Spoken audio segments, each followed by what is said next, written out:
ये एक बहुत बड़ा ग्रुप है। ये एक आइस करने वाला बहुत बड़ा ग्रुप है जिसमें लड़के भी शामिल हैं और लड़कियां भी शामिल हैं। तो इन लड़के लड़कियों का काम क्या है कि वो लड़कियां, दूसरी जो लड़कियां आती हैं जिस तरह मुझ जैसी लड़कियां हैं, उनको भरोसा दिलाना कि नहीं, ये शख्स तो तुमसे ही मोहब्बत करता है, तुम्हारे लिए ही मरा जा रहा है। तो उसका काम, उन लड़कियों का काम ये था। वो लड़कियां, अब मैं आगे नाम भी बता दूंगी सबके, क्योंकि मैं चाहती हूँ कि अगर सज़ा एक को मिले तो सज़ा बराबरी की उन सब लोगों को मिलनी चाहिए जो इस सारे मामले में बहुत सी लड़कियों की ज़िंदगी बर्बाद करने में इन्वॉल्व रहे।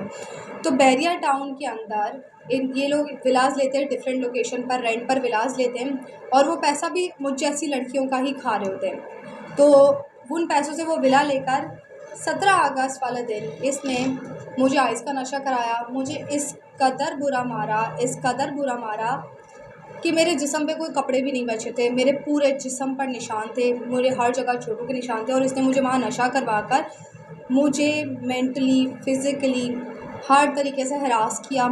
दूसरे कमरे में मौजूद इसके वो दोस्त जहाँ जिसमें मौजूद सुलेमान, मुस्कान, आयशा ज़ाहिद, जमाली और इसके इसी तरीके के 2-4 और दोस्त भी वहाँ पर थे जिनके नाम मुझे अभी एग्जैक्ट याद नहीं है। ये वो लोग हैं जो इसके साथ इन सारे कामों में मुलव्वस लोग हैं। इन लोगों का